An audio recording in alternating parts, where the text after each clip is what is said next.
Hello and welcome to today's webinar. Please note that today's call is being recorded. Before we begin, we have a few housekeeping items. Except for the speakers, all participants' lines are muted. During the presentation, you may enter a question at any time simply by typing it in the chat box on your screen and then clicking the send button.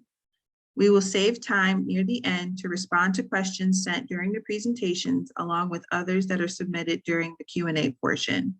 I will now turn it over to Jasmine Hall Ratliff, Deputy Director of Keisha Harrison Associates. So good morning, everyone, or afternoon, depending on where you're located. Welcome to the final InDEEP Closing the Gap webinar in a 4-part series. We're delighted that you've joined us today, and we hope that what you learned will aid you in advancing toward a more equitable funding environment for climate and conservation organizations led by Black, Indigenous, and people of color in communities most impacted by the environmental crises. This webinar will discuss the interconnection of racial equity, climate justice, and politics.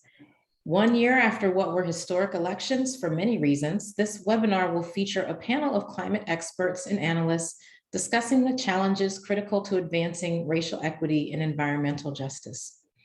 As mentioned earlier, I am Jasmine Hall Ratliff, Deputy Director of Keisha Harrison Associates, and it is my pleasure to introduce you to our panelists for today. Their more extensive bios will be on the InDEEP website with the recording of the webinar.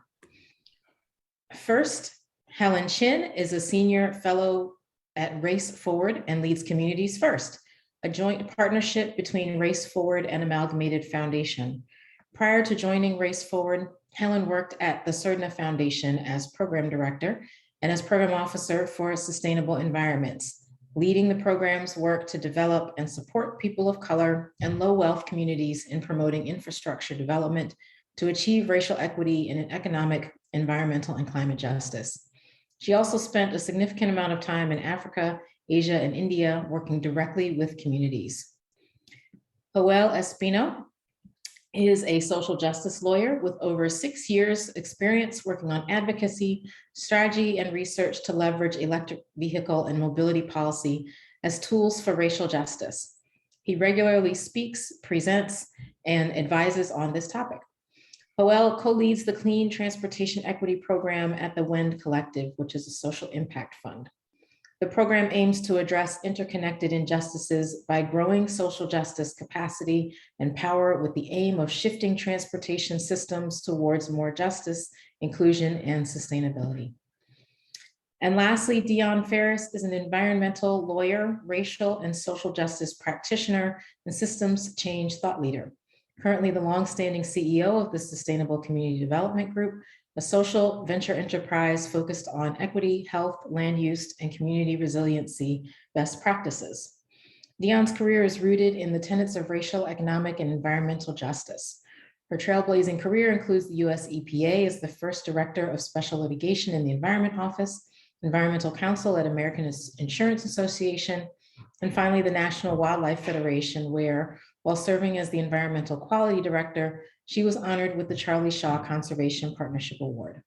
She has extraordinary experience working with marginalized communities, tribal, indigenous, and faith-based organizations, civil society, and governments on 5 continents. Joel, Helen, and Dion, it is a pleasure to be here with you today. So our goal for this webinar is to learn what progress has been made to advance climate and racial justice under the new administration, and how philanthropy has shifted or sustained more inclusive grant-making strategies that emerged last summer in 2020. With that in mind, and to help us all know who's in the room today, I'd like to invite our participants to respond to 2 polling questions, and those shall appear on your screen momentarily. Excuse me. The first that you're seeing is, what type of funding activities are you doing in the climate justice space? If you take a few seconds to respond.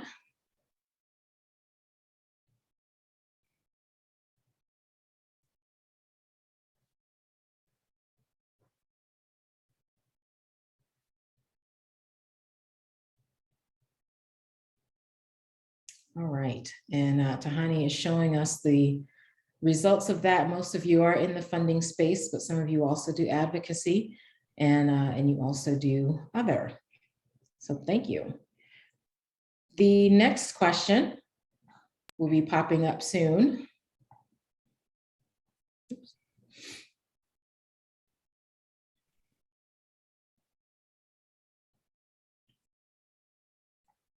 All right. So the question is, how long have you all been working in these spaces in climate justice? From a range of just starting out to a few years to longer than that.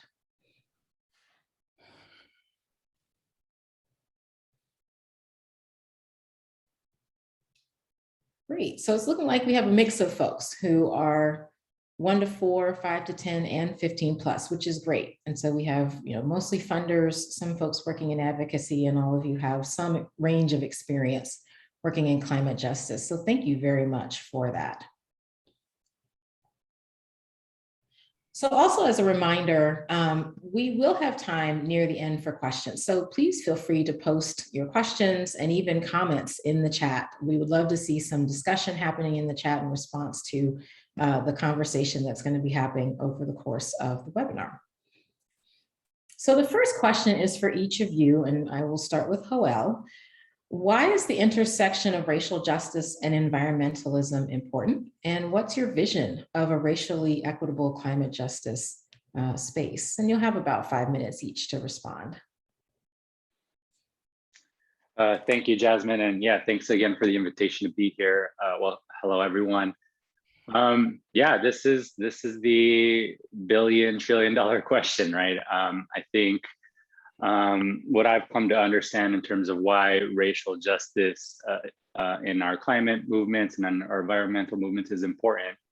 There are many reasons why, but I think I'm going to hone in on the political reasons for why it's important. I think, like my colleague likes to say, the environmental and conservation movement has been around for decades, right? And it was really built up and propped up by philanthropy, right? By multi-year or decades-long investments in particularly our mainstream groups like NRDC, EDF, and others. And one of the critiques is what do we have to show for it? Honestly, right? I mean, there's been lots of investments, and yet we don't have landmark, bold climate action at the federal level.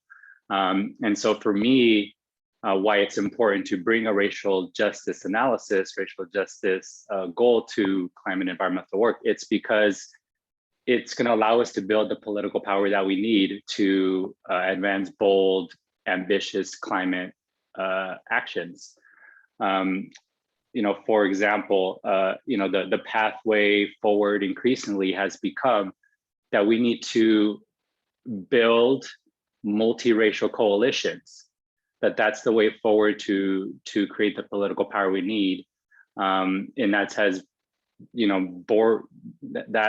been evidenced in recent years, particularly in last year's election, right, where we saw in particular Georgia and Arizona flip to Biden, and all the analysis and all the narrative around that was that basically those wins were 10 years in the making, right?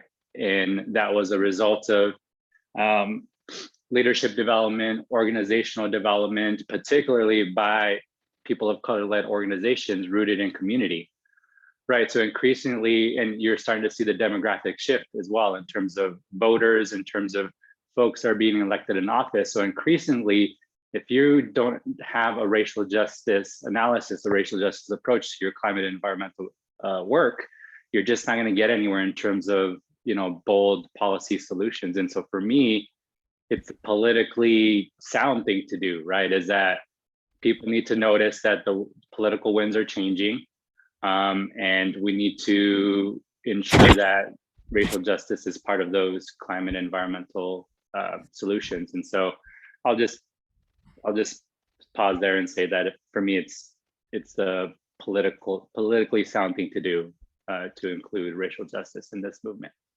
Great, thanks, Joel. Dion, how about you? Wow, thank you for asking the question, and I'm delighted to be here. I bring everyone greetings from COP26 in Glasgow. where equity is in the mainstream conversation like it never has been before. So it's a testament to the progress that we're making along these same lines that Joel is talking about. My vision really wraps into the way we work, our mission and values at the Institute for Sustainable Communities. We are a global organization, which is important to global movement building and to actually making progress across these interconnected issues that affect us all. We're also funders of a sort, in that when we have the opportunity from our funders, we are able to sub-grant and re-grant to communities that we're working with. Echoing Joel, the worst impacts of climate change fall heaviest on the world's most marginalized peoples. When it comes to natural disasters, pandemic recovery, and the climate crisis, underserved, underrepresented, disinvested communities across the globe are the hardest hit. Far too frequently, they're left out of the conversation, as we all know, and left out of the action. Far too frequently, people of color and other groups aren't included, and they don't have the resources and the skills that they need to build, rebuild, and thrive. I like the way Congresswoman Ayanna Pressley puts it. People closest to the pain should be closest to the power. Now, a little bit about my organization and how my vision wraps into the way we work and our values. Since 1991, the Institute for Sustainable Communities has led more than 130 transformative community and locally driven sustainability projects in 30 countries. At the Institute, we're working hand in hand with communities and local leaders to turn this around. As expert conveners and networkers and capacity builders and technical assistance providers, we're fluent in centering communities of color and other marginalized people, centering their knowledge, their expertise, and their lived experiences in the problem identification, the problem solving, and the implementation and the investments. We're energy and ecological and conservation and green finance technocrats. What sets us apart, I think, is we are trying to fill the equity piece of the puzzle. We're building the bridge between the technocracy of climate change and sustainability and the science, data, and inclusivity best practices of equity. The Institute delivers resources and expertise to communities and local leaders, and access to national, regional, and local government stakeholders, major corporations, and other stakeholders that affect communities and have the budgets and the influence to tackle climate change.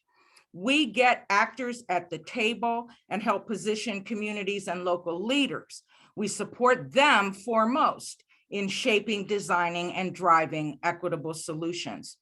We're really big on collaboration, and it's an indispensable element of ensuring that we are embedding equity in the climate change and sustainability space. So we're really big on collaboration and facilitating cross-sector interdisciplinary partnerships and networks. Climate change is, and environment and sustainability are interdisciplinary, and we focus on that to ensure that our approaches and our work with communities and local leaders fills that bill. We pinpoint, as I said, the right actors to get them to the table. That takes analysis. It takes beating the bushes. It takes finding who's out there, who's doing the work, who needs the help, what are the assets, what are the needs. And with our expertise, we prepare the parties to engage. It's not enough to invite people to the table. Everybody's got to speak the same language in order to get to points of consensus around where it is that we want to go. Then we manage the engagements, integrating equity and technocracy, keeping our eyes on the ball of ensuring that solutions enhance resiliency for everyone, leaving no one behind. Countries where we're working now, I mentioned this work is global. I'm sure we're all bought into that and believe in it. Countries where we're working now are the United States, across the US, China, India, and Bangladesh, Vietnam, Cambodia, and Thailand. We focus on countries with the largest share of greenhouse gases and pollution emissions, and countries and populations that are affected most by climate disruption. We have offices in Montpelier, Vermont, Washington, D.C., New Delhi, India, Shanghai, and Beijing in the People's Republic of China.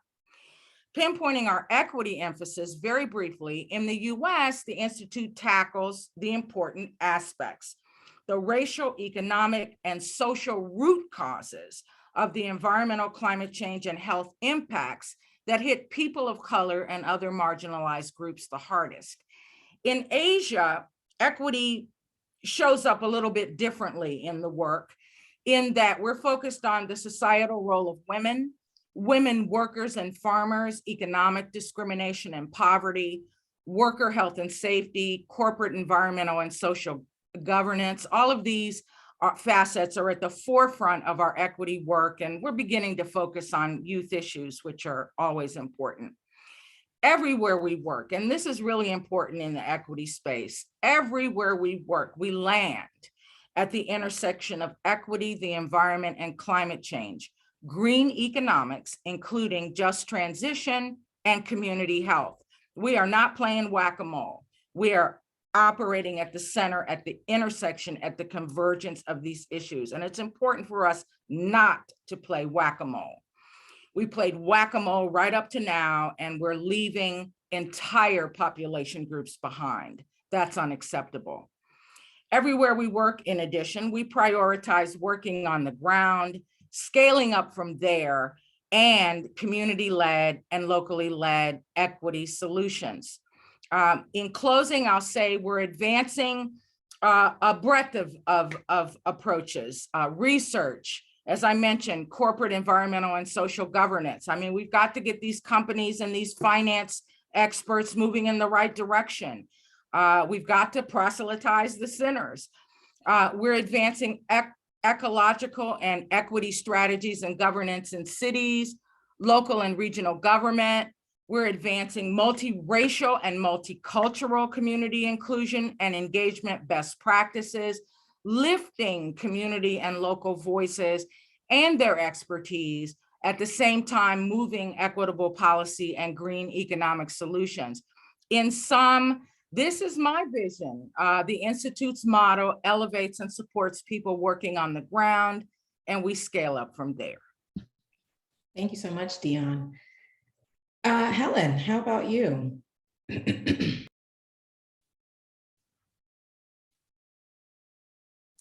Hi, all. So glad to be with everyone. I wanted to sort of take a minute and sort of fan out a little bit as I think about my experience. I started within the environmental movement at one of the organizations that was flagged earlier by Joelle, meaning like I started at NRDC, and then I moved to frontline organizations and then landed in philanthropy.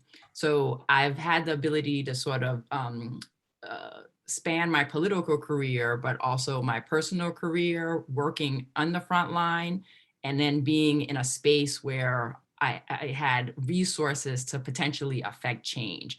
And one of the things that has been clear to me through many of that learning is that a lot of times what we do is we talk about the environment as this abstract concept.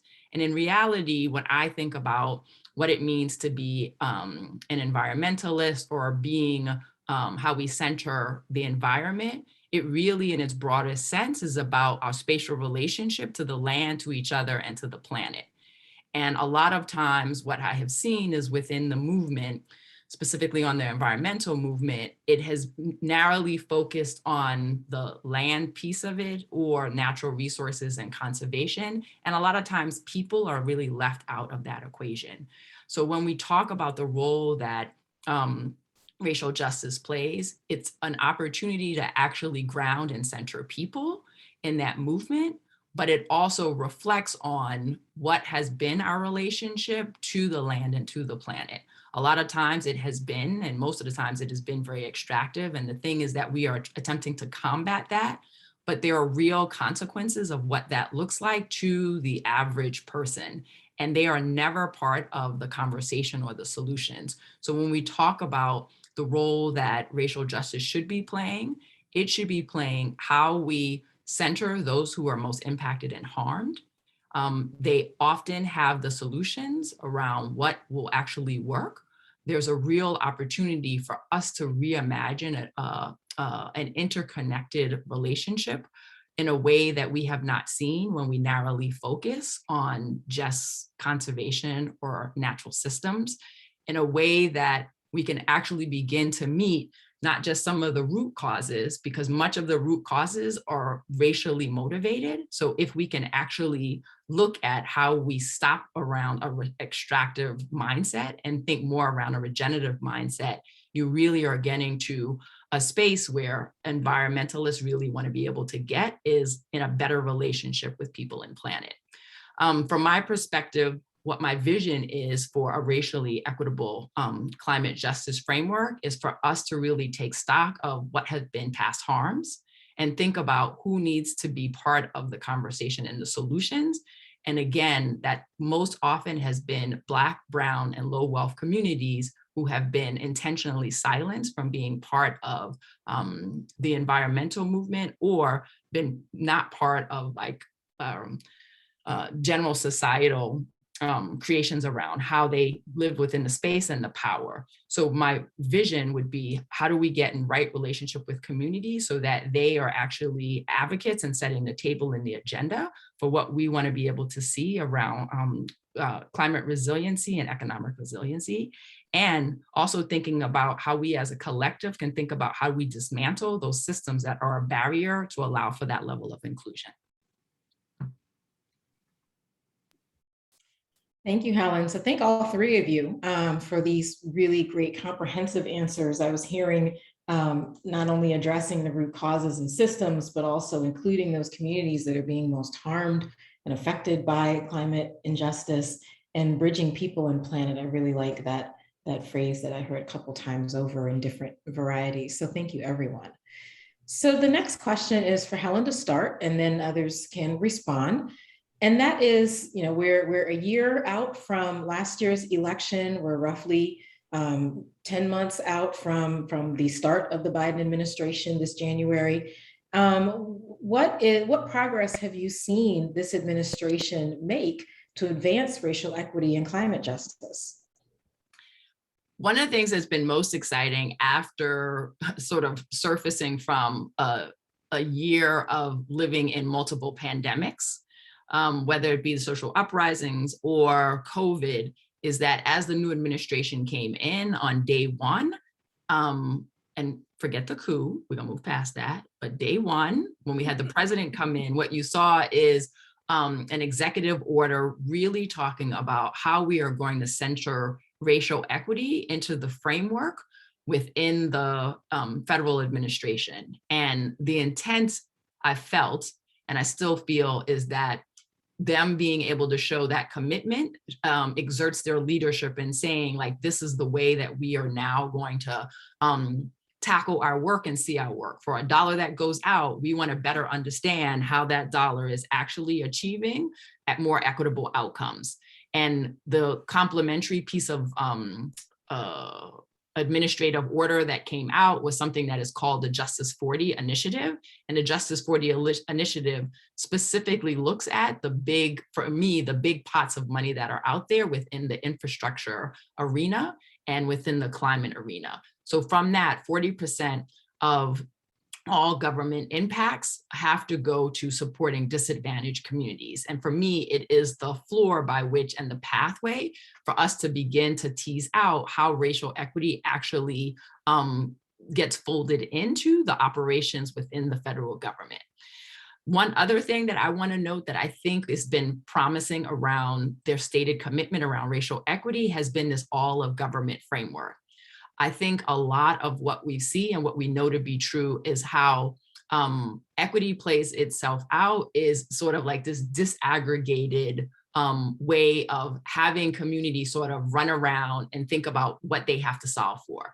Communities often think in a very integrated way. They are not waking up thinking about single issues that impact their life. They're not getting up today and thinking about, oh, like what's happening with water? What's happening with how I'm going to get my kid to school. They think in a very integrated way. And I feel the acknowledgement at the federal level to put in an all of government framework is speaking to that moment, because it's calling upon all of government to think about how they work in an intersectional way to be able to meet communities where they are. So I find that all very promising. But what I will say is, for me, it is rhetoric, and the commitment is stated rhetoric because we're not seeing the things that would be the container to be able to support and move that commitment forward. So when we talk about all of government, the challenge is every agency is given a budget. Every agency has this competition with their own budget on how dollars are going to move.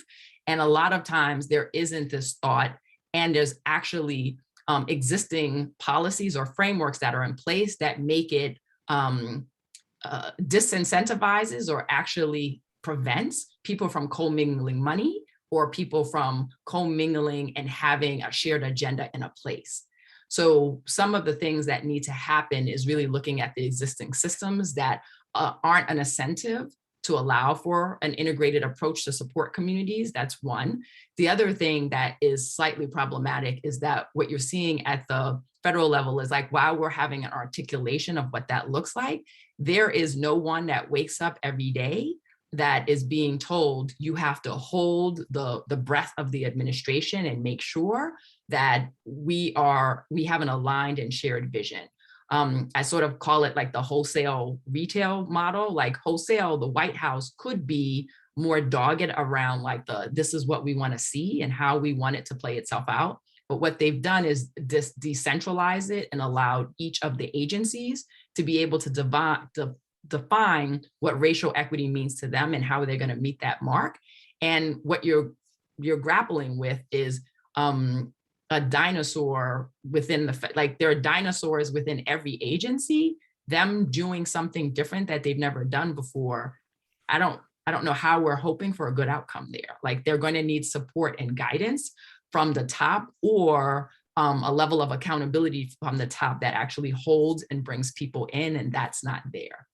One last thing that I will say, like, as a silver lining, what you're seeing, especially from the American Rescue dollars that came out, was that there was a significant amount of money that was earmarked for supporting the capacity that we know that communities need. So one of the things that Dion mentioned was that communities historically have not had a seat at the table. A lot of that has been because when we look at how environmental funding flows, and a lot of where that money is coming from is from the philanthropic community. If there is $100 going out, 90 of those dollars go to the top green organizations. The last $10 then gets dispersed amongst everybody else. And basically it's less than $1 that then goes to all the justice communities. So one of the things that many people within the administration and also externally, because you're seeing a lot of movement, you're seeing some movement leaders, you're seeing some more progressive philanthropy that have entered the administration, there has been an acknowledgement of we have to build the capacity of the folks on the ground in order to be able to show up and have the ability to show up in a way that is going to be meaningful. As Joelle mentioned, what you've seen is philanthropy has invested for 40, 50 years in building much of the green groups, but that same level of investment has not gone into movements, climate justice movements or environmental justice movements in the same way. So the federal government has acknowledged that their capacity dollars need to go to those, to the front line. But again, I think on a cautionary tale, it's going to be hard for that to happen because there are many policies and practices that are embedded into the DNA of many of these agencies that actually are a disincentive for communities even to want to capture those dollars, or for those dollars to flow in a way that will actually get to communities. So that's going to be one of the critical pieces of and I think that's a role for philanthropy, helping the federal government match up their stated commitment with thinking about what are the systems that historically have been a barrier to allow for communities to engage in a more deep and meaningful way. Thank you, Helen. And I appreciate bringing in some commentary into both the successes and the advances and some shortcomings that have been occurring with this administration. Dion or Joel, do you have a response or anything you want to add? Well, I'd like to thank Helen for pointing out the structural problems that are occurring at the federal level. They are longstanding and rigid. And it's going to take all of us to really push the federal government along. And given the similitude between federal grant making and federal funding programs and philanthropy's funding role, I think there's some cross learnings there. I also want to say a couple of other things. What the Biden administration is doing is picking up the mandates set forth by environmental justice leaders all these decades long, and also in the presidential transition papers that I drafted and we collectively submitted to the Clinton administration. Yes, way back then. And we wrote those transition papers. I drafted them collaboratively with environmental justice leaders all across the country. And our purpose was to set forth terms around language, approach, strategy, and to construct an executive order. Yes, we recommended an executive order that ultimately materialized into Executive Order 12898. What we wanted was an articulation and a validation of environmental justice in the lexicon and a validation of the disproportionate environmental impacts and the environmental, social, health, and economic factors and the civil rights and human rights underpinnings associated with this dimension of ecological degradation. The Clintons, we got lucky. The Clinton administration was fairly prolific issuing executive orders, and we had a lot of allies inside and outside federal government. So our request was really timely. Executive Order 12898 followed. And in this time period and for several years beforehand, we'd been advocating for a federal leadership response nationally that would set the standard for the entire federal family of agencies. So I see our local, state, and federal advocacy and our place-based work over those past years reflected in the Biden administration's policies, the whole of government approach that Helen mentioned, Executive Order 13990, tackling the climate crisis and what's going on in marginalized communities, Executive Order 13985, which advances racial equity and pinpoints underserved communities, and the Justice 40 initiative. I think it's also really important that we're actually seeing this administration articulate just transition. I agree with Helen. We got to get beyond the rhetoric and beyond the words, like Greta Thunberg says here, blah, blah, blah, right? We've got to get past that to actually move forward, but it's important to have a starting point. And this administration is the first administration that really has put out there the terminology just transition. I'll give you a little backwards look. I remember spearheading and incubating just transition, environmental justice leaders, us working together, and what was then the Oil, Chemical, and Atomic Workers Union. Now, this was way before Blue Green Alliance or the Just Transition Alliance. Environmental justice groups were at the center of recognizing that what is going on in community and what is going on in the workplace was a unified set of problems. And we needed to deal with them in a comprehensive way so that we're not just arbitrarily putting people out of jobs, because these are the same people that live in our communities. Thinking about Justice 40, moving on, thinking about Justice 40, it's a really promising beginning towards materializing change. Again, we got to get past the rhetoric, no disagreement there. As an erstwhile US EPA lawyer, I can tell you that in the federal government, the rule is no budget, no jurisdiction. The Justice 40 initiative and these 21 cross-federal agency projects that the guidance sets forth, again, re-articulate a frame that was articulated a long time ago, framing in public policy what we've been saying all along. And that is environmental justice will not be achieved in agency silos, and it will not be achieved until there are budgets that get the job done. Now, the next step on Justice 40 is Are the metrics the same across all of the projects? Are we going to collect data the same across the projects? Is our criteria for funding these projects going to be the same? And it has to be uniform, because that's the only way we're going to be able to measure what the results actually are. Thanks to both of you. And I want to pick up a thread that both of you brought up, and I'm going to continue with Dion on starting us off with this question. And that is, what should philanthropy do to keep climate justice in front of national or state lawmakers? And what are some of the best practices that currently exist that can be adapted into these spaces? Well, as of today, I'm probably not the best person to ask what best practices currently exist at the state level. And I'm not sure what knowledge we have out there across that sphere. So I'd start by recommending a scan or an inventory to really understand what's going on, who's doing the work, who's working at the state level. There's a difference between working at the local level, working at the national level, and working at the state level. And there are a number of groups across the country that are working at the state level. And we should be asking them what's going on and who are they connected to, and where do we find your partners and your colleagues who are doing this kind of work and figuring out what they're doing. Once we know what's happening, then we need to fund that work. We're talking a lot about the Biden-Harris administration, and that's wonderful and critical facet of our conversation today. And we also ought to be talking about how what happens at the local and the state level is the laboratory for what happens at the federal level. So your question about what's going on in the states is fantastic and completely apropos.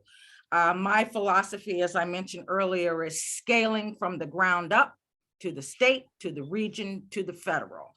And I think that the answer to your question, part of the answer to your question is that we've really got to do a lot more about what's going on at the state level. What can philanthropy do? Fund the groups that are working at the state level once we know who they are and exactly what they're doing and the ways that they need the help to move the agenda. And let me turn to Hoel to answer also this question, especially since you've been doing this work with the WEN Collective and colleagues in the philanthropic space. What are some of the ways that philanthropy can keep this issue in front of national or state lawmakers? Yeah, I think I would just echo a lot of what Dion said. I think, I try to follow leaders around this, and in particular, like folks like Alicia Garza always says. I follow her a lot and recently read her book, Purpose of Power. And, there's a certain way in which social change happens historically, right? And I think increasingly there's like a strategy that keeps emerging when there's big moments of transformation.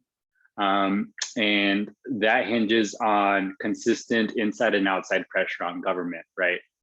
And so to the extent that we want to ensure that climate justice continues to be at the forefront of lawmakers' minds, it really does come down to what Dion says, which is we need to continue to build power, right?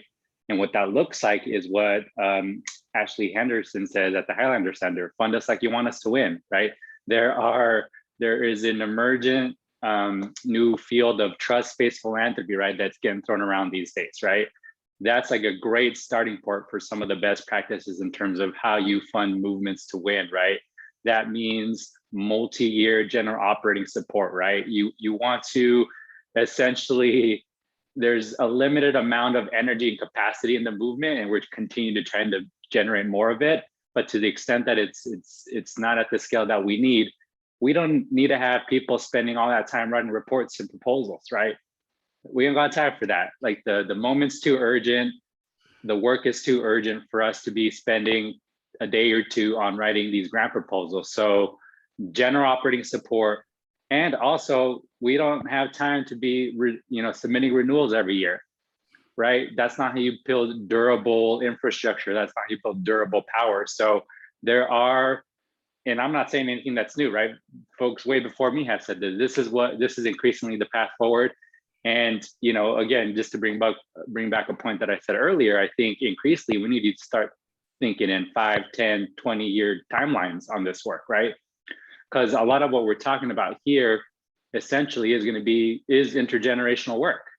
This stuff is not going to happen overnight. I think we have to be ready for moments, openings in the political space where transformation can happen, and we need to be ready with our policy ideas, and we need to be ready with our organizers and advocates.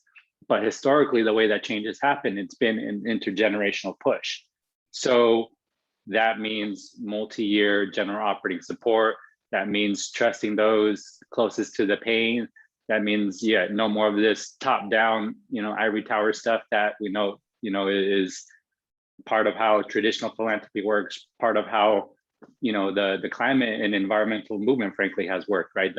You know, I think Dion said that the technocracy of it, that has to go. Increasingly, the way forward is follow those closest to the pain, multi-year support, and just get money out the door. That's plain and simple. Get money out the door fast, always, often, and be good at it. As funders, that's what we need to be doing. Thanks, Joel. And I want to pick up on some of the items that you were just bringing up, because these were some shifts that we saw philanthropy start doing in response to the protests around last summer in the racial justice space. And so I want to ask this next question and start with Helen and kind of bridge a little bit from the prior to this one. What are some of the shifts that you saw philanthropy implement over the summer, last summer, that can be applied to their climate justice work? And how can some of these lessons help philanthropy influence government? Both you and Dion brought this up earlier, influence the way the federal government funds organizations. I want to also bridge the last question, as you mentioned, like where philanthropy can play a role in making sure that climate justice is part of the dominant narrative as lawmakers think about like how it lands in place. Because one of the things which we talk about, like trust-based philanthropy, but the other is, for me, the thing that I hold a lot of times is like, there's also an expression called just philanthropy. And you have seen many environmental funders sort of along that spectrum. And what that means is how they actually show up, and they are in relationship with frontline movement folks. So there has been a built analysis around what is working and what has worked, meaning many movement folks have been doing much of the hard work to be able to organize communities, support communities, meet the mutual aid needs that they have, but they've never been resourced or sustained in any way. You started to see over the last couple of years, philanthropy sort of stepping in to be in relationship with community and be a true partner in figuring out like then how to build out the institutions as well as the institutional reach of many of the frontline movement folks that you are now seeing being very prominent in this moment around advancing an agenda. And what I would say is, and the cautionary thing that I want the folks in philanthropy on this call to hold is, it is not going to be clear cut that you are funding an EJ group, because when we talk about movements, many of those movements, again, are working intersectionally. So you will see an organization like Colette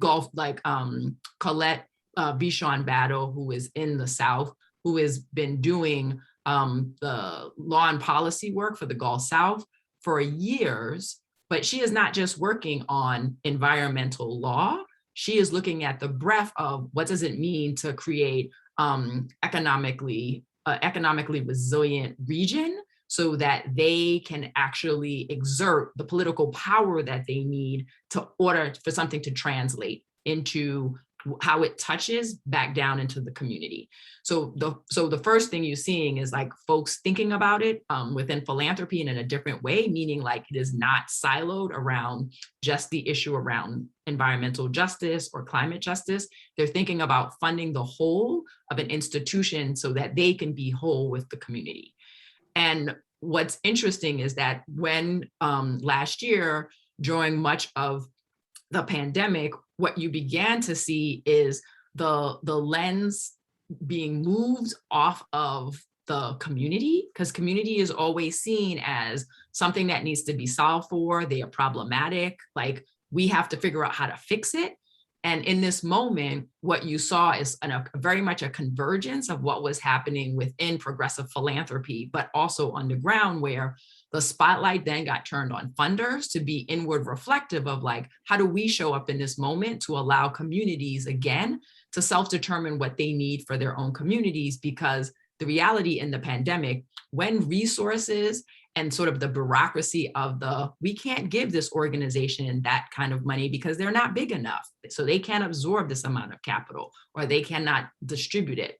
Because of the urgency of the moment and the amount of pain that was happening, philanthropy all of a sudden sort of, they weaned a lot of their procedures, and they were moving money very quickly.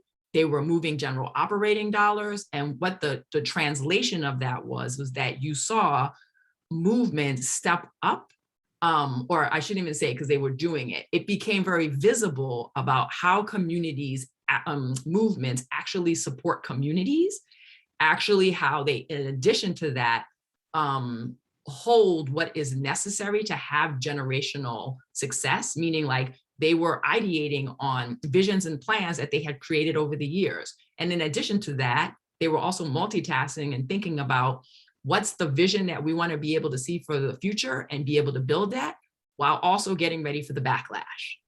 They were holding all of those things. And last year, there was a real opportunity because you saw money flowing in a different way. So my hope and desire for this moment is that we within philanthropy can see that many of the systems that we have in place are actually preferences. And it's up to you to decide, do you want to have a 100-page report? Or do you want to be able to do grant making in a way that is onerous on the movements that you're attempting to fund, or the community-based organizations you're attempting to fund? But I think that those are very valuable lessons that could then be translated from like philanthropic organizations like a Libra Foundation, who like waves a lot of that stuff and just sort of moves the money to, and they've been trying to teach others along the spectrum of the wanting to be able to get there and be in a better relationship with sort of frontline movements and frontline communities, to thinking about like, how do you tweak your own systems?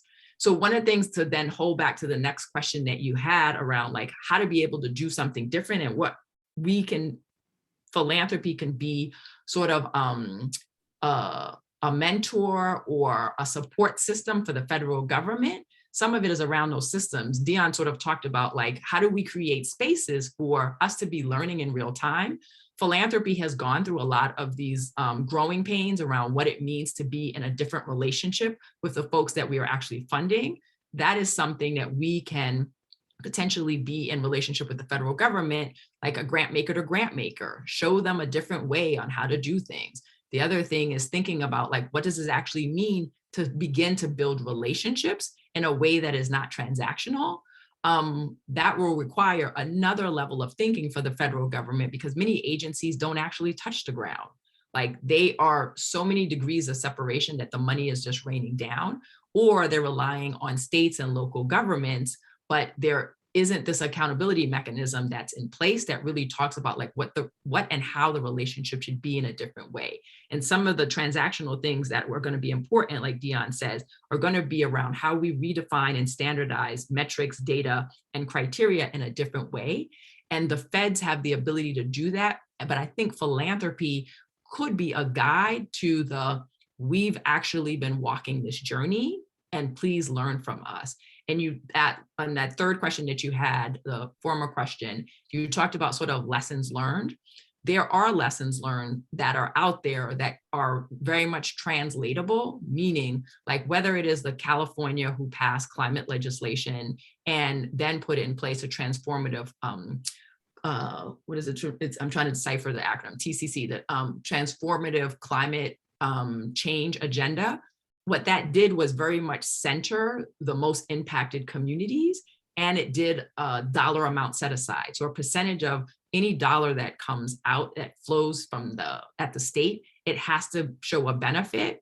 That literally is what Justice 40 is replicating.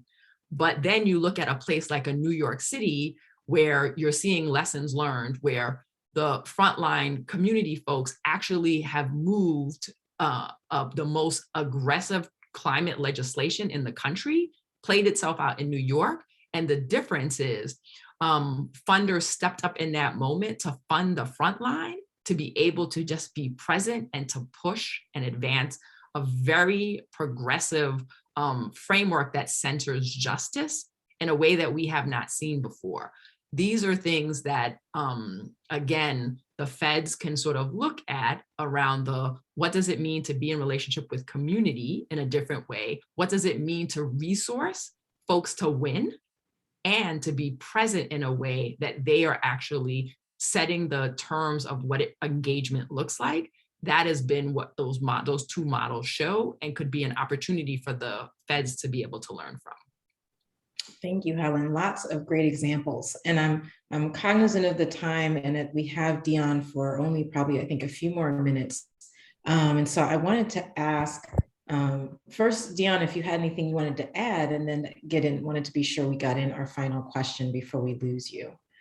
I'm hanging. I'm gonna hang. Okay. I made a little bit of rearrangements here, so I can hang for a little while longer. And I thank you for your generosity with my being in a whole nother universe over here. So yes, I would love to add a couple of things. I want maybe scramble eggs a little bit on your question, Jasmine, and say that just overall, from my experience, there are just a lot of lessons that remain to be seen. I'm in Helen's camp on the remain to be seen thing. I'm really enthusiastic to see Philanthropy's and the federal response, and I'm eager to see the data and measurable accountability.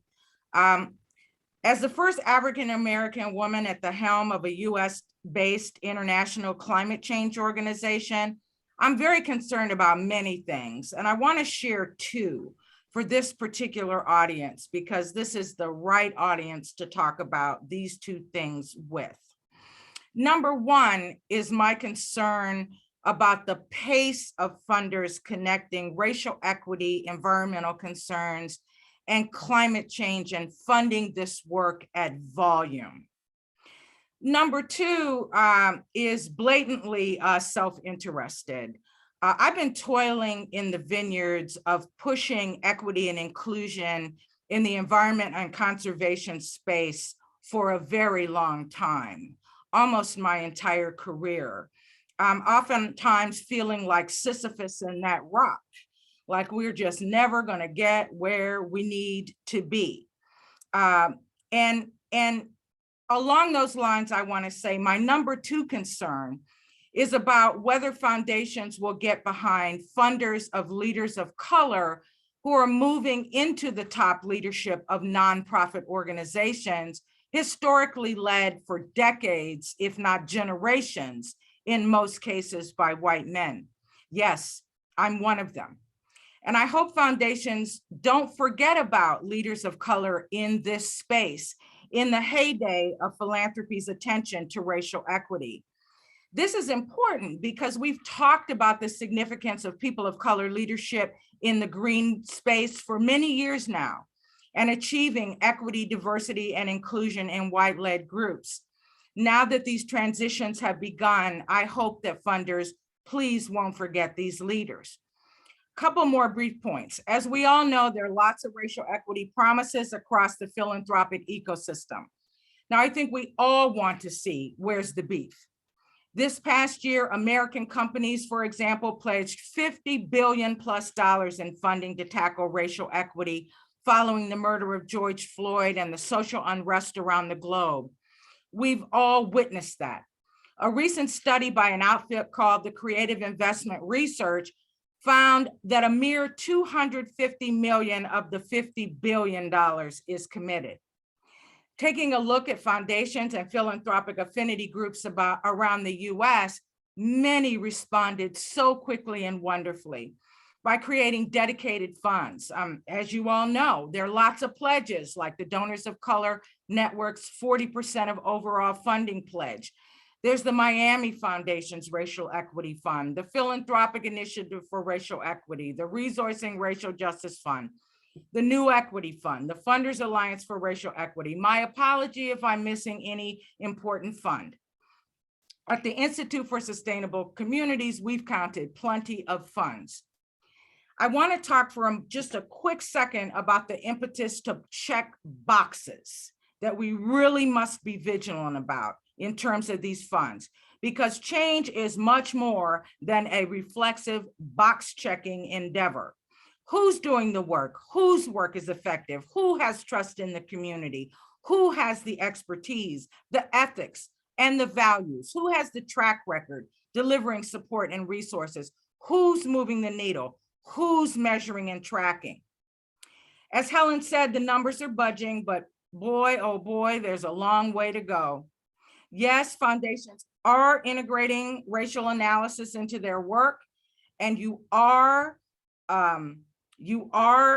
thinking hard about doing these things, but we've got a long way to go. All of it is very, very good, and here's the but.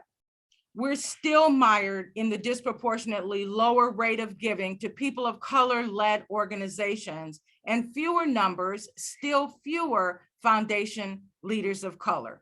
Closing this out, my thoughts, the bottom line is, and we all know it, philanthropy is a critical partner in achieving racial equity, and it's important that we get this right from the jump.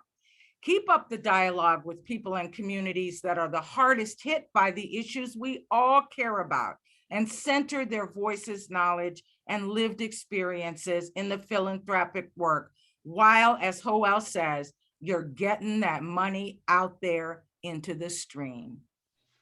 Thanks, Dion. Before we move into our final question, I just wanted to turn to Hoel and see if there was anything you wanted to add around philanthropy's lessons from last year, or how to influence changes within the federal government and how they fund organizations on the ground.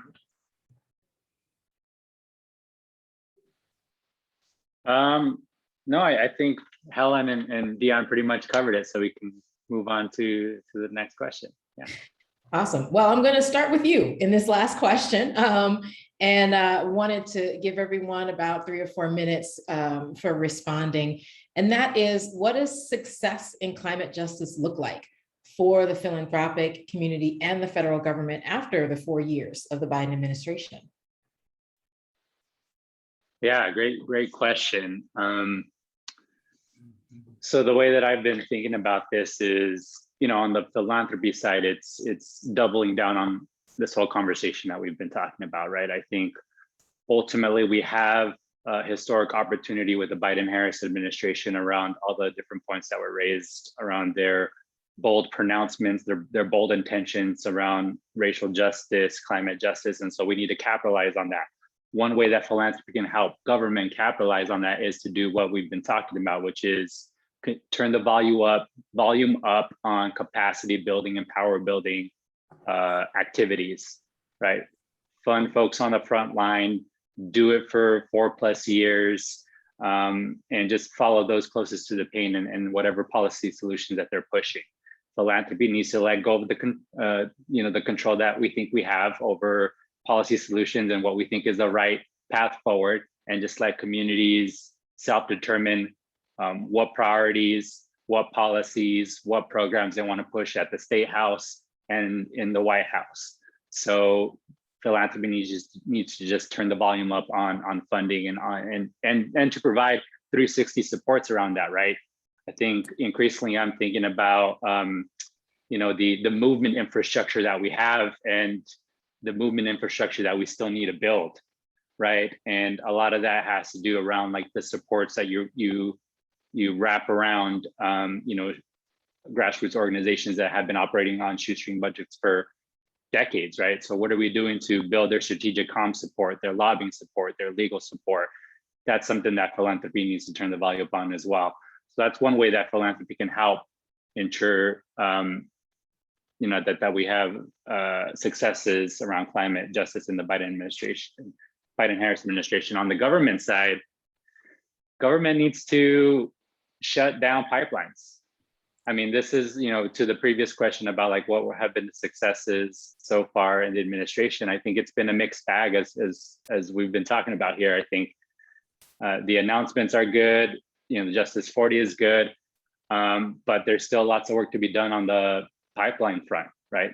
I think there needs to be bold action there from the Biden-Harris administration on shutting those down and not allowing permits for new ones. I think it gets really complex politically, right, because of inflation and all these political factors that we have before us. I just read an article the other day that Biden is actually asking for more oil production in OPEC because of the potential impacts that that's going to have in reducing inflation. So, so it's gonna be complex and complicated. But I think, you know, bold actions around shutting down pipelines is important. And I think just from my short experience as a legal practitioner in California doing policy work there, what I came to know and what I came to realize was that essentially we need to codify a lot of these executive orders, right, to make sure that the progress is not lost. So to the extent that there's bold executive orders around Justice 40 and this full of government framework, by the end of the 4 years, we better make sure that a lot of that is codified so that we continue to build on that foundation that is being laid.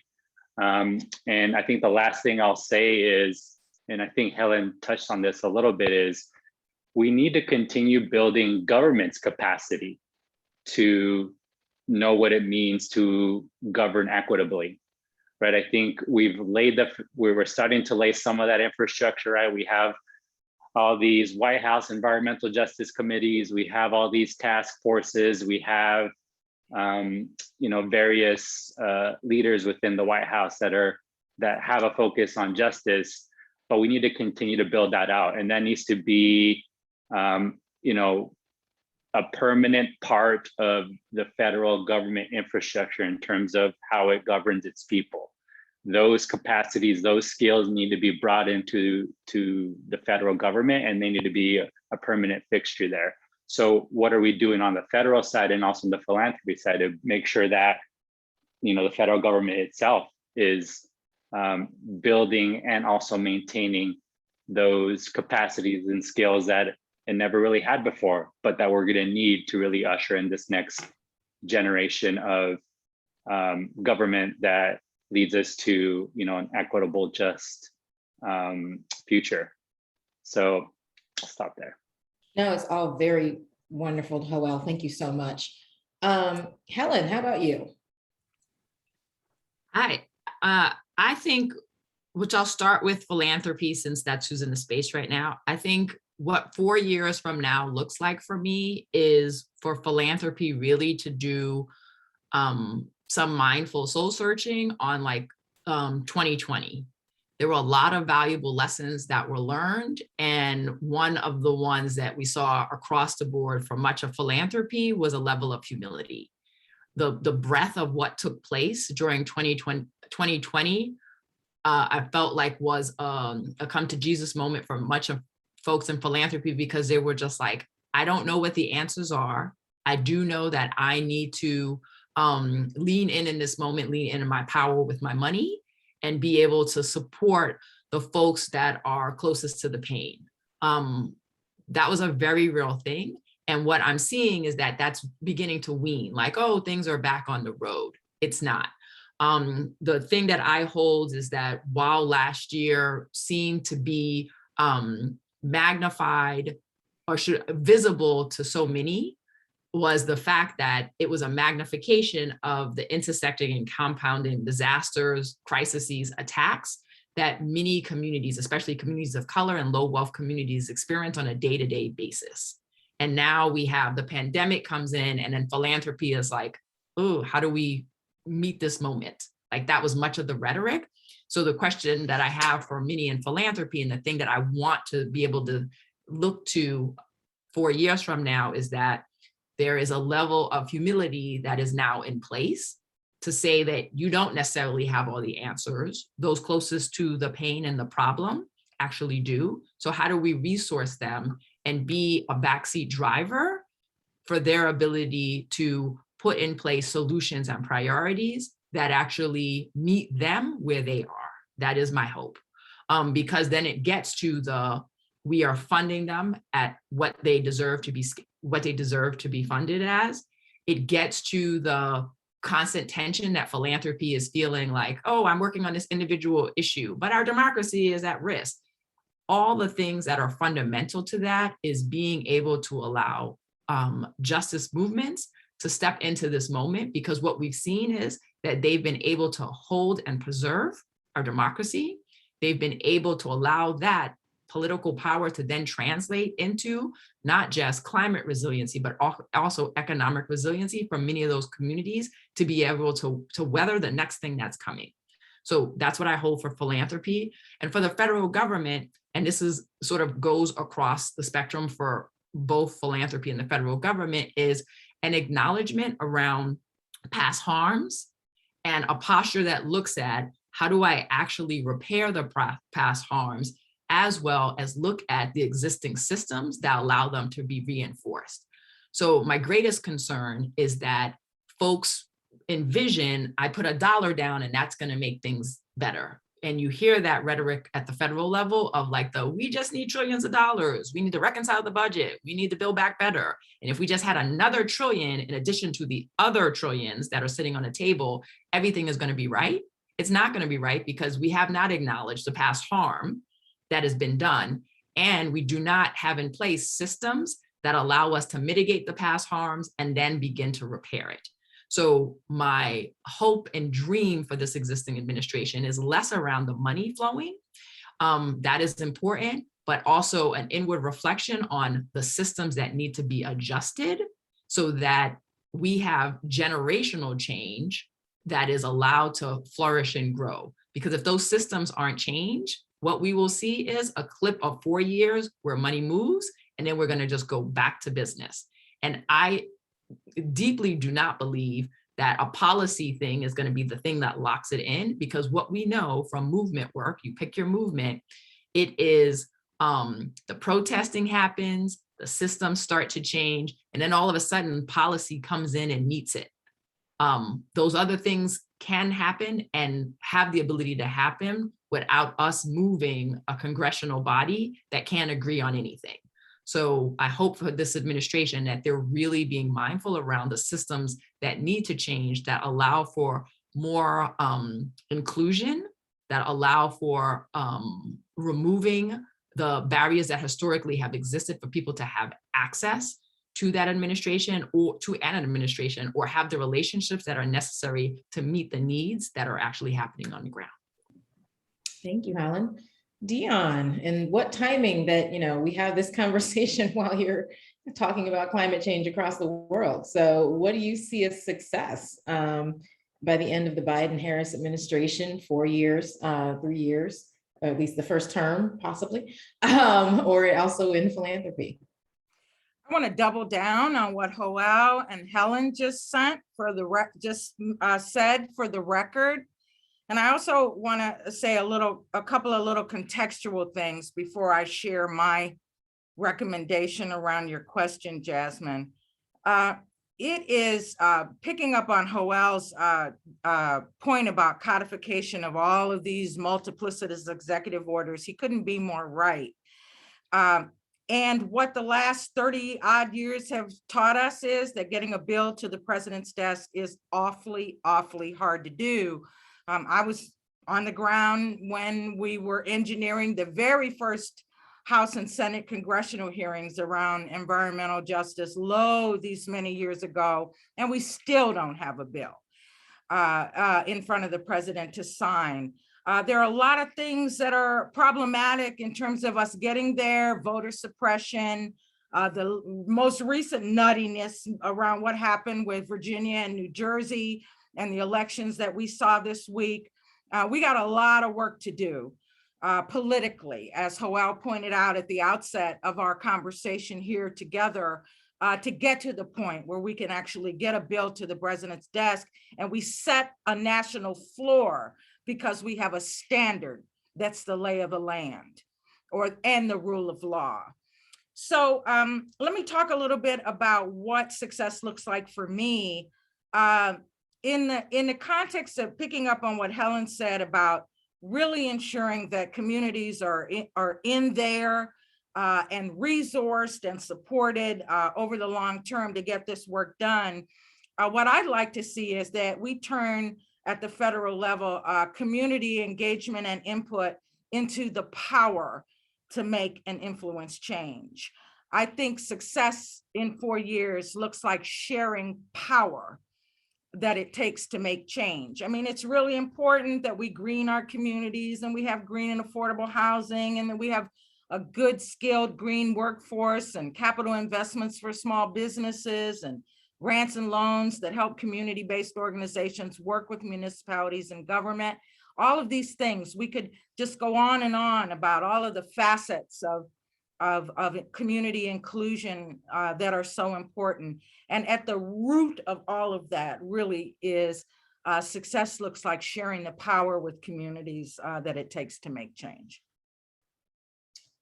Well, thanks to all three of you. We have about 10-ish minutes for questions. And as we begin to open it up, I want to bring attention to one of the things that Dion said about the gap in funding between white-led and organizations led by people of color. And of course, wouldn't be remiss to not plug the report that our organization released about a month or so ago called Closing the Gap: Insights from the Field to Close the $2.7 billion funding gap between white-led and BIPOC-led environmental and conservation organizations. And that link is in the chat. As we open up for questions, I do want to also bring attention to Allison's comment about adding a YouTube link to the roundtable discussion that was led by Shalanda Baker about Justice 40. And so she linked a video in the chat around that discussion. And one of the things that was encouraging for her, for Allison, was that the EPA and DOT calls, citing calls they have with officials from lots of different agencies, and seems they're trying to work across agencies on these issues. And that was in response to one of our comments earlier about how agencies are not working with each other with the various budgets that are now being presented. So thank you, Allison, for that. So I want to open it up for questions. Folks, if you want to come on to video so we can see your faces. We don't have any other questions in the chat. We have a comment from Zoe. Kudos to the report. But does anyone have questions for our speakers? And if you want to raise your hand, we can call on you for your question.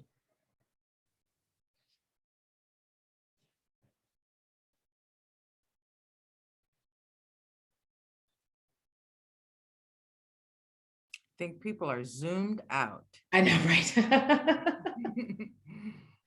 I can understand that. I'll give folks a minute. Helen has also posted another report. Thank you for that, Helen, on the disconnect between the promise of dollars and the shortcoming of actual money that is happening or not happening in this space. So lots of reports for folks to take a look at and videos to watch. So may I ask a question of this group? Maybe that's a good way to kickstart it. Sure.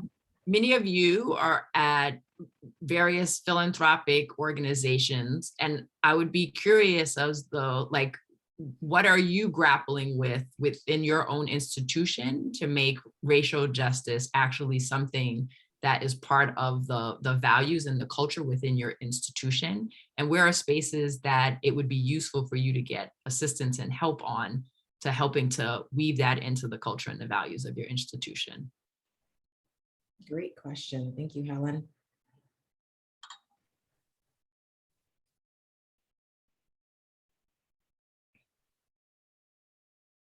I guess I can jump in here, representing a funder. Yeah, I mean, that's a great question. I think, like you've stated earlier, Helen, I think there's definitely a reckoning happening within philanthropy. And as you mentioned, some of it is waning in terms of the urgency in the sense of taking action. And so I think for me, what I find like my role is to ensure that that urgency doesn't wane, that conversation still continues to be front and center. And actually our organization is in the middle of some like shifts that are happening in terms of processes and budgets and whatnot. So increasingly what I find is that what is needed, at least for the place that I work, is ensure that racial justice is part of the organizational culture. And so whatever knowledge, whatever skills, whatever lessons I can learn around what it takes to build a racially just organizational culture, those are the things that I'm trying to look for and bring back to my organization. And part of that is, to be honest, it's an institutional organizing strategy as well, right? I think what it really does come down to, and especially for more traditional philanthropies, is what are you doing within your power and within your role that you have in the foundation, and start to develop an organizing strategy to move the power structure of that institution, of that foundation, right? So for me, it's joining, the webinars like Katali, for example. I see the Katali Foundation as like as a leader right now in terms of like what it means to really lean into racially just and equitable grant making in this space, right? And so it's just seeking out those types of folks and just like following what they're doing, right? Let's not reinvent the wheel. Like I said, I'm very big proponent on following those before me and following frontline leaders, and so just do what they tell us. And I see, Katali Foundation is one of those, Libra Foundation, and others. So that's how, at least I'm dealing with it. Thanks, Joel. And Rebecca has added into the chat that they are grappling with how to balance the discrete mission focuses that many foundations have, including ours, and work with our board to move into more intersectional Gen Ops support.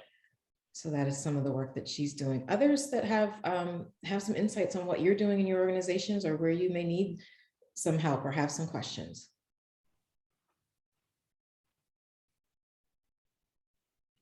And I'd like to respond to Rebecca, because while I was at Certina for 13 years, we too went on a journey of like, how are we going to move from the family's intent around, and this is their words, how to create just and sustainable communities, working at the intersection of economy, environment, and culture.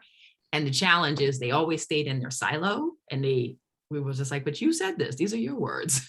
So a lot of what we did to try to help them see the interconnections between this work is being able to bring in outside speakers that could help to illuminate what they were doing, but also making spaces for them to be able to be in community with other folks, meaning like other trustees or other board members. So I remember always bringing and sometimes dragging like board members to like an EGA, an Environmental Grant Makers Association conference, because I thought it was a good way for them to be in community and let them see, have it be more than a show like a show moment versus a tell. And that was actually really helpful for many of them to get the aha moment.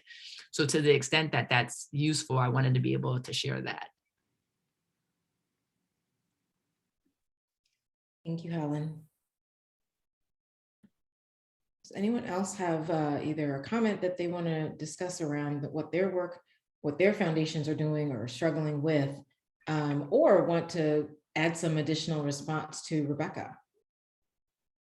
We want to make this a learning community also in these conversations.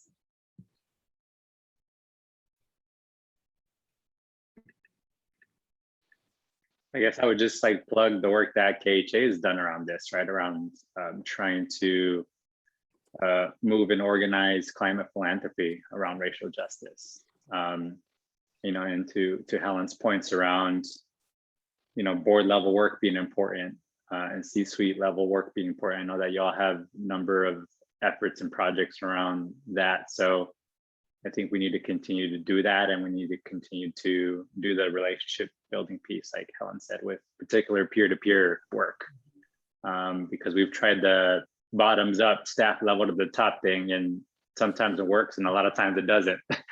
And so it really does come down to what are, peer-to-peer conversations looking like, and how can we shift hearts and minds at that level, and what are we doing to create programs around that. It's also important work. So thank you, KHA team, for doing some of that. Thanks, Joel, for the plug. So we have about a minute or two left for any additional questions that folks may have, either for our speakers or comments that you just want to make on anything that you've heard this morning.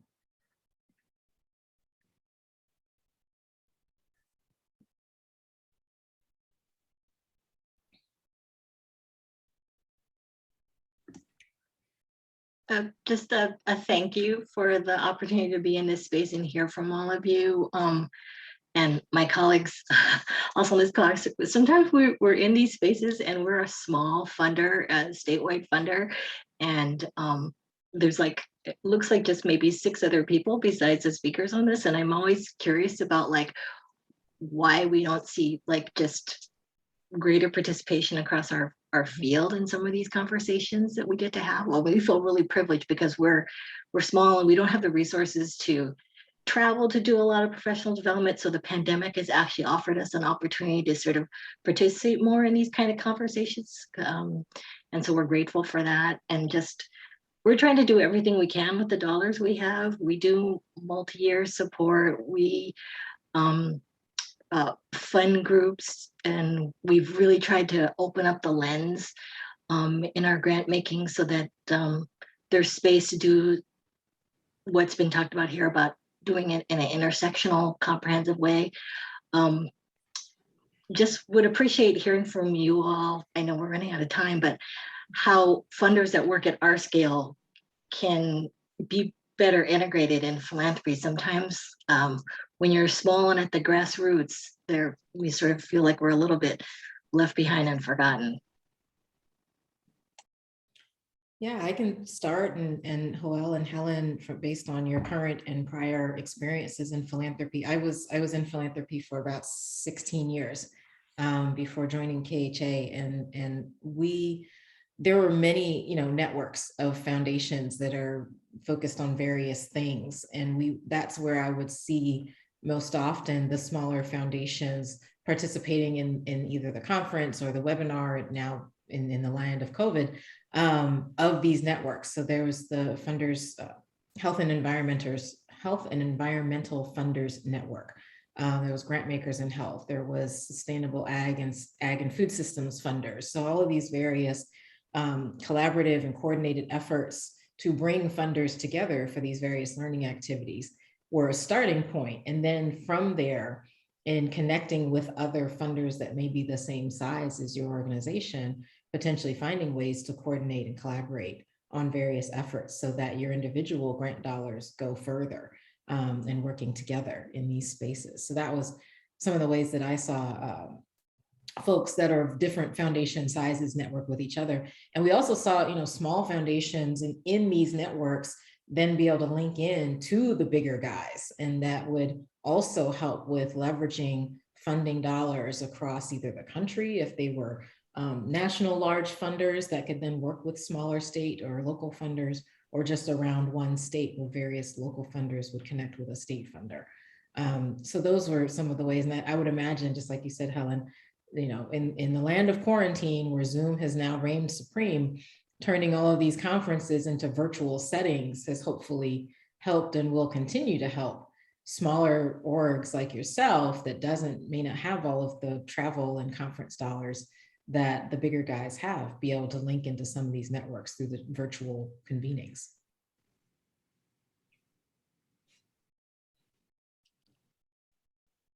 And I think one of the things that is very useful for anyone in philanthropy is to find their political home. And by that, I mean, is like, there's a lot of affinity groups like that are also, philanthropic support organizations is all the other term, is find where your political home is, because that is a conduit for you to be able to engage with other folks.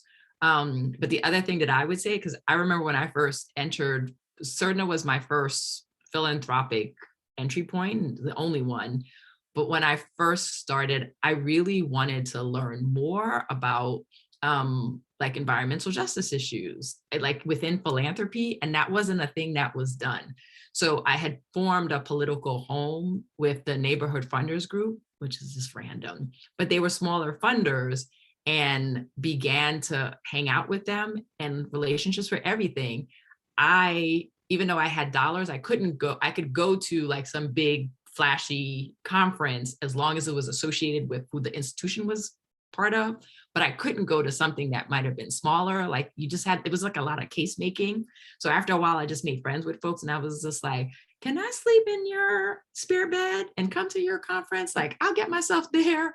And then the bigger ones, I would be able to reciprocate going, I got a room, I made it big enough, so you come. So I think some of it is like finding a home where you can then be in network with folks and then, hustle a little.